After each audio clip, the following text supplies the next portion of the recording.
당신 주변에 에너지를 빼앗아가는 사람이 있나요? 만날 때마다 왠지 모르게 지치고 헤어지고 나면 기분이 무거워지는 사람 말입니다. 얼마 전 저는 오랜 친구를 만났습니다. 겨우 1시간을 함께 했을 뿐인데 돌아오는 길에 온몸의 기운이 쭉 빠진 느낌이었습니다. 그 친구는 계속 불평만 했습니다. 직장 상사 이야기, 부모님 잔소리, 배우자의 무관심, 자녀의 반항까지.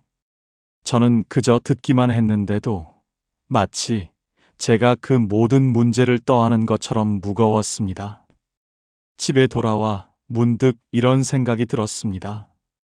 우리는 정말 누구와 함께 시간을 보내야 할까요? 독일의 철학자 프리드리히 니체는 이미 100여 년 전에 이 질문에 대한 답을 제시했습니다. 그는 인간의 성장과 자유에 관해 평생을 고민한 사람이었습니다. 니체가 본 세상은 강한 자와 약한 자로 나뉘는 곳이 아니었습니다. 오히려 스스로 일어서려는 자와 남을 끌어내리는 자로 구분되는 공간이었습니다. 니체는 말했습니다. 당신이 산을 오르려 한다면 산 아래로 끌어내리려는 사람들을 조심하라고. 그들은 당신의 발목을 잡을 것이라고 말입니다. 오늘 이 시간 우리는 니체가 경고한 7가지 유형의 사람들을 만나볼 것입니다. 이들은 당신의 꿈을 비웃고 당신의 가능성을 의심하며 당신의 에너지를 소진시키는 존재들입니다. 20살이든 60살이든 우리는 모두 이런 사람들을 주변에서 만납니다. 그런데 여기서 중요한 사실 하나를 먼저 말씀드리겠습니다. 이 7가지 유형 중에서 가장 위험한 한 가지는 우리 자신 안에도 있을 수 있다는 것입니다. 우리가 누군가에게 그런 사람이 되고 있을지도 모릅니다. 그래서 이 이야기는 남을 판단하기 위한 것이 아닙니다. 오히려 우리 자신을 돌아보고 더 나은 관계를 만들기 위한 여정입니다. 지금부터 시작하는 이야기가 끝날 때쯤이면 당신은 알게 될 것입니다. 왜 어떤 사람들과 있으면 날아갈 것 같고 또 어떤 사람들과 있으면 가라앉는 기분이 드는지를. 그리고 더 중요하게는 앞으로 어떤 선택을 해야 할지를 말입니다. 첫 번째 유형은 원망으로 가득 찬 사람입니다. 니체는 이렇게 말했습니다. 원망은 영혼의 독이다라고요. 직장에서 이런 동료를 본 적 있으신가요? 회의 시간마다 회사 정책을 비난합니다. 점심 시간마다 상사 험담을 늘어놓습니다. 퇴근길에는 고객들의 무례함을 토로합니다. 그런데 묘한 건 정작 자기 일은 그대로 하고 있다는 겁니다. 불평만 하지 바꾸려 하지는 않습니다. 이런 사람들은 세상을 자신에게 빚진 존재로 봅니다. 누군가는 자신을 알아줘야 하고 인정해줘야 하고 보상해줘야 한다고 생각합니다. 그러나 그 누군가가 나타나지 않습니다. 그래서 원망이 쌓입니다. 원망하는 사람의 가장 큰 문제는 무엇일까요? 바로 책임을 회피한다는 것입니다. 자신의 불행은 항상 타인 탓입니다. 부모 탓, 사회 탓, 시대 탓입니다. 그러나 니체가 보기에 이것은 가장 나약한 태도였습니다. 제 지인 중 한 분은 환갑이 넘은 나이에도 여전히 자신의 아버지를 원망합니다.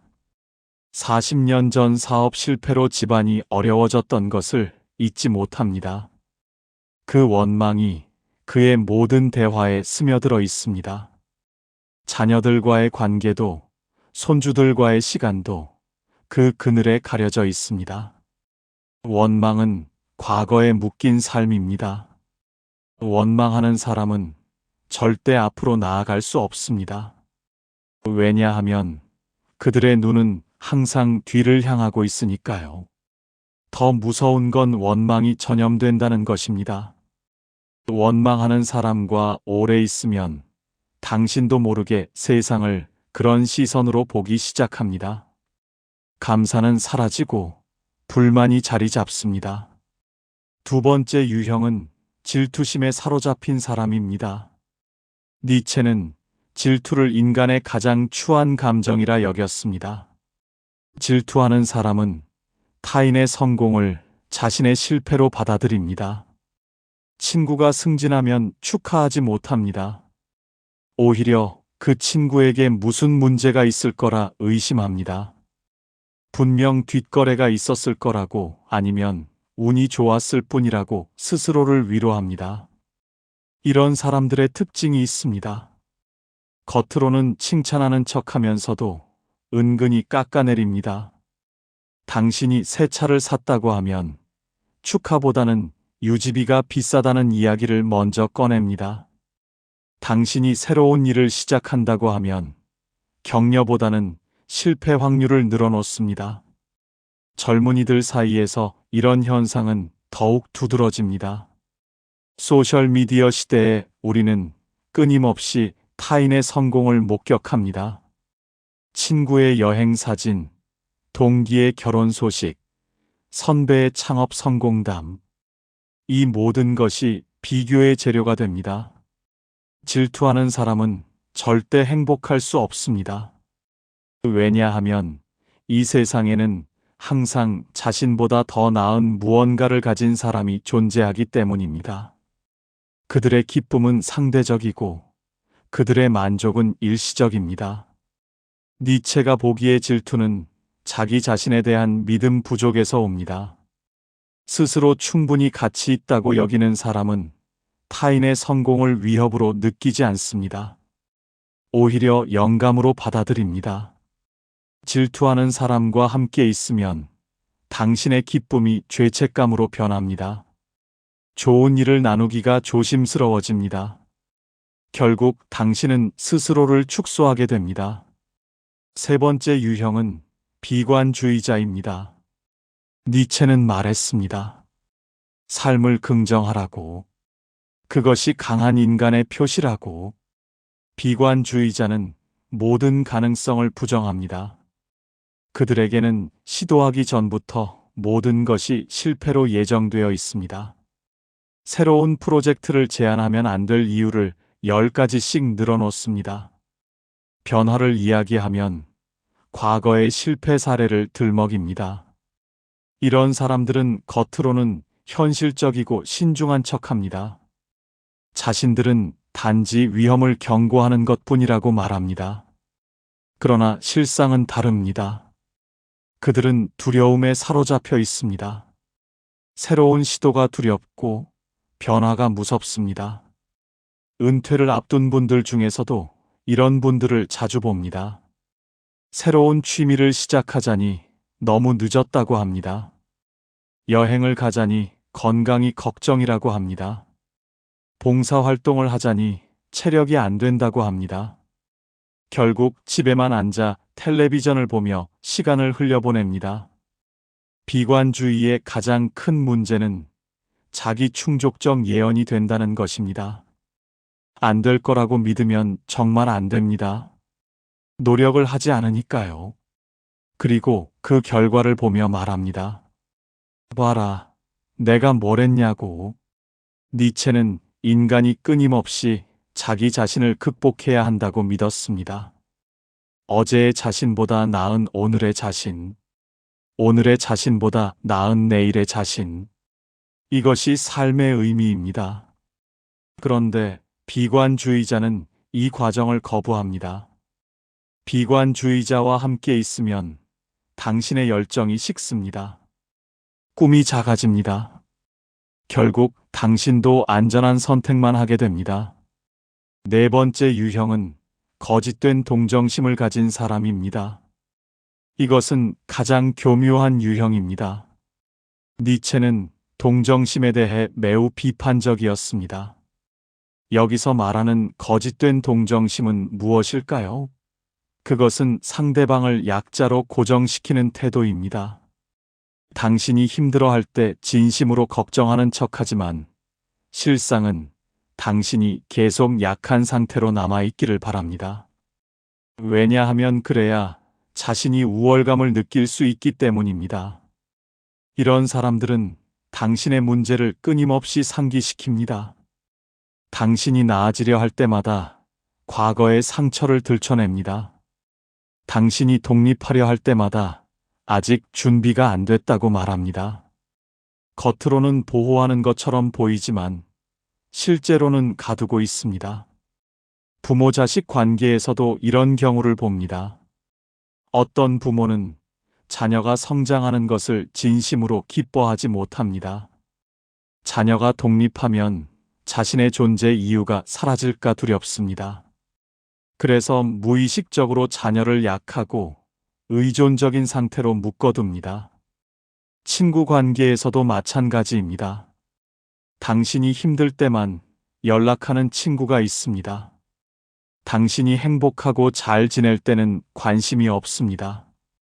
오히려 당신의 성공을 불편해합니다. 이들에게 우정이란 상대의 약함을 토대로 성립됩니다. 니체가 보기에 진정한 사랑과 우정은 상대방이 강해지기를 바라는 것입니다. 상대가 스스로 일어서고 자신의 힘으로 걷고 결국에는 더 높이 날아오르기를 응원하는 것입니다. 그러나 거짓된 동정심을 가진 사람은 이와 정반대입니다. 이런 사람과 함께 있으면 당신은 영원히 피해자로 남게 됩니다. 스스로를 불쌍히 여기는 습관이 생깁니다. 자립할 용기를 잃습니다. 5번째 유형은 책임을 회피하는 사람입니다. 니체는 자유와 책임은 동전의 양면이라고 했습니다. 책임을 회피하는 사람은 항상 변명거리를 찾습니다. 일이 잘못되면 환경 탓을 합니다. 날씨가, 교통이, 컴퓨터가, 다른 팀이 문제였습니다. 자신의 잘못은 절대 인정하지 않습니다. 이런 사람들과 일하면 정말 힘듭니다. 프로젝트가 실패하면 책임 떠넘기기가 시작됩니다. 공동 작업에서는 자기 몫을 제대로 하지 않으면서도 성과는 함께 나누려 합니다.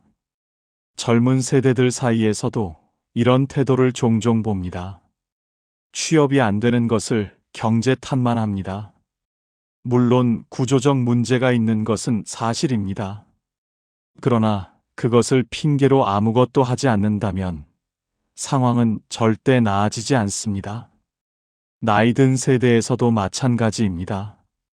건강이 나빠진 것을 관리 부족이 아닌 나이 탓만 합니다. 관계가 소원해진 것을 자신의 무관심이 아닌 상대방의 변심 탓만 합니다. 니체가 강조한 것은 운명에, 즉 자신의 운명을 사랑하는 것입니다. 이것은 주어진 상황을 받아들이되 그 안에서 최선을 다하는 태도입니다. 불평하지 않고 변명하지 않고 자신이 할 수 있는 것에 집중하는 것입니다. 책임을 회피하는 사람과 함께 있으면 당신도 모르게 변명하는 습관이 생깁니다. 문제를 외부에서 찾게 됩니다. 결국 스스로를 발전시킬 기회를 잃습니다. 6번째 유형은 평범함을 강요하는 사람입니다. 니체는 말했습니다. 군중을 벗어나라고, 자신만의 길을 가라고. 평범함을 강요하는 사람들은 당신이 튀는 것을 싫어합니다. 남들과 다른 꿈을 꾸면 비현실적이라고 합니다. 새로운 시도를 하면 쓸데없는 짓이라고 합니다. 그들의 논리는 간단합니다. 모두가 이렇게 사는데 너만 왜 다르게 살려고 하느냐는 것입니다. 이런 사람들은 자신의 두려움을 당신에게 투사합니다. 그들은 평범한 삶의 안전함 속에 갇혀 있습니다. 그 울타리를 벗어날 용기가 없습니다. 그런데 당신이 그 울타리를 넘으려 하면 불안해집니다. 당신의 시도가 자신의 선택을 의심하게 만들기 때문입니다. 직장에서 승진을 포기하고 창업을 준비한다고 하면 주변 사람들이 말립니다. 안정적인 직장을 왜 그만두느냐고. 중년에 새로운 공부를 시작한다고 하면 그 나이에 무슨 공부냐고 합니다. 은퇴 후 세계 여행을 계획한다고 하면 그냥 집에서 편히 쉬라고 합니다. 니체가 제시한 초인의 개념은 바로 이것입니다.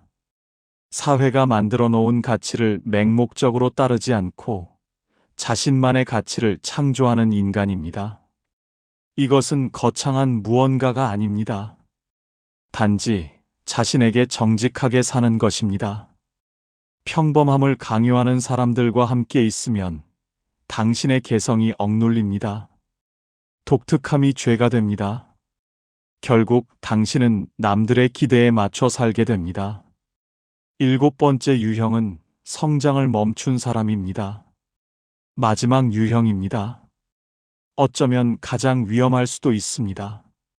성장을 멈춘 사람은 더 이상 배우려 하지 않습니다.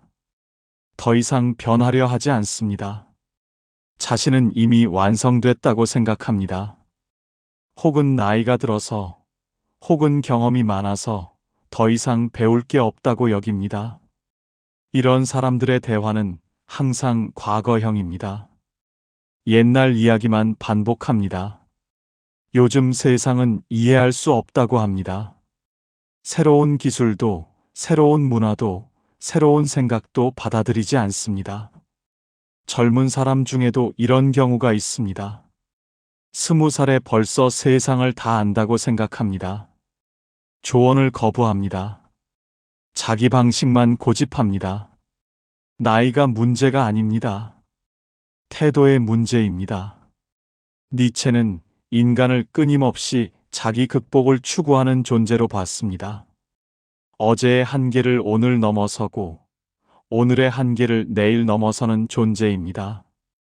이것이 바로 살아있다는 증거입니다. 성장을 멈추는 순간 우리는 죽은 것이나 마찬가지입니다. 육체는 살아 움직이지만 정신은 이미 굳어버렸습니다. 호기심이 사라지고 열정이 식고 세상이 회색으로 보입니다. 성장을 멈춘 사람과 함께 있으면 당신의 발전도 멈춥니다. 그들은 당신의 성장을 이해하지 못합니다. 오히려 성가신 일로 여깁니다. 그렇다면 우리는 어떻게 해야 할까요? 니체가 제시한 이 7가지 유형을 돌아보면서 어쩌면 당신도 느꼈을 것입니다. 이 중 몇 가지는 우리 자신의 모습이기도 하다는 것을. 우리는 때때로 원망하고 질투하고 비관하고 거짓된 동정심을 베풀고 책임을 회피하고 평범함에 안주하고 성장을 멈춥니다. 완벽한 사람은 없습니다. 중요한 것은 이것을 인식하고 변화하려는 의지입니다. 니체의 철학은 결국 자기 극복의 철학입니다. 더 나은 자신이 되기 위한 끊임없는 노력입니다. 그리고 그 여정에서 누구와 함께 가느냐가 매우 중요합니다. 당신의 에너지를 빼앗는 사람들로부터 거리를 두는 것은 이기적인 행동이 아닙니다. 오히려 자신을 지키는 현명한 선택입니다. 당신이 강해져야 다른 사람을 진정으로 도울 수 있습니다. 당신이 행복해야 주변의 기쁨을 나눌 수 있습니다. 물론 가족이나 오랜 친구처럼 쉽게 떠날 수 없는 관계도 있습니다. 그럴 때는 경계를 설정하는 것이 중요합니다. 모든 에너지를 쏟아붓지 않아도 됩니다. 적절한 거리를 유지하면서도 관계를 이어갈 수 있습니다. 그리고 무엇보다 중요한 것은 당신이 누군가에게 이런 사람이 되지 않는 것입니다. 다른 사람의 꿈을 응원하고 성공을 축하하고 가능성을 믿어주고 성장을 격려하는 사람이 되는 것입니다. 니체는 이렇게 말했습니다. 당신 자신이 되어라. 다른 모든 것은 이미 누군가가 되어 있다고. 우리 각자는 고유한 존재입니다. 비교할 수 없는 가치를 지니고 있습니다. 그 가치를 깎아내리는 사람들로부터 자신을 보호하십시오. 그리고 그 가치를 꽃 피울 수 있는 환경을 만드십시오. 삶은 한 번뿐입니다. 원망하며 보내기엔 너무 짧습니다. 질투하며 소모하기엔 너무 소중합니다. 비관하며 포기하기엔 너무 아깝습니다. 오늘부터 당신 주변을 한번 돌아보십시오. 누가 당신의 에너지를 주고 누가 가져가는지, 누가 당신을 위로 끌어올리고 누가 아래로 끌어내리는지, 그리고 용기 있는 선택을 하십시오. 산을 오르는 사람에게는 가벼운 배낭이 필요합니다. 당신을 무겁게 하는 것들을 내려놓으십시오. 그리고 당신을 날게 하는 사람들과 함께 하십시오. 니체의 말처럼 당신은 당신이 함께하는 사람들의 평균이 됩니다. 현명하게 선택하십시오. 그리고 무엇보다 당신 자신에게 최고의 친구가 되어 주십시오. 스스로를 믿고 격려하고 사랑하십시오. 그것이 모든 변화의 시작입니다. 오늘 이야기가 당신의 삶에 작은 변화를 가져오기를 바랍니다. 더 가볍고, 더 자유롭고, 더 행복한 내일을 향해 나아가시기를 응원합니다.